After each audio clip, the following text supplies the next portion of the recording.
Connaissez-vous l'histoire d'Albin, le chevalier très courageux, mais un peu peureux?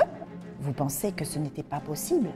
Eh bien si, ce chevalier vivait il y a très longtemps au château des ducs de Bretagne. Mais ce château était tellement grand qu'Albin, enfant, s'y perdait tout le temps. Il avait toujours très peur de ne pas retrouver sa chambre, mais courageux, il ne pleurait jamais et retrouvait toujours son chemin. Même devenu grand, il continuait à se perdre régulièrement. Un jour, alors qu'il cherchait son chemin et que la nuit commençait à tomber, il entendit un drôle de bruit en bas de l'escalier. Lui, qui détestait se déplacer après la nuit tombée parce que les escaliers devenaient tout noirs et que cela l'effrayait, eh bien, il était servi. Il faisait nuit et en plus, il entendait des bruits. Ouh, je vais devoir traverser le château dans le noir. Oh, ça va être difficile. Effrayé, il décida alors de sortir son épée de son fourreau au cas où un danger surviendrait. Prenant son courage à deux mains, il s'approcha d'une porte d'où lui semblait venir le bruit.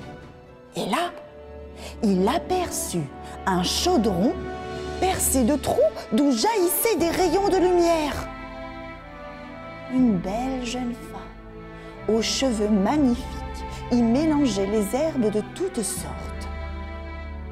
S'échappant du chaudron, un drôle de bruit faisait...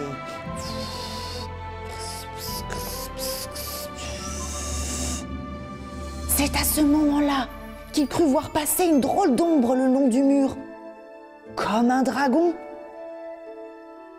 Du chaudron se dégageait un nuage de fumée qui grossissait. Albin, le chevalier, commença à avoir peur. Que pouvait-il se passer dans cet endroit? Une préparation de potions mystérieuses? De la magie noire? Effrayé, il monta tout de même, 4 à 4, dans le noir, les marches qui menaient à sa chambre. Peut-être allait-il se retrouver face à face avec un dragon à 6 têtes.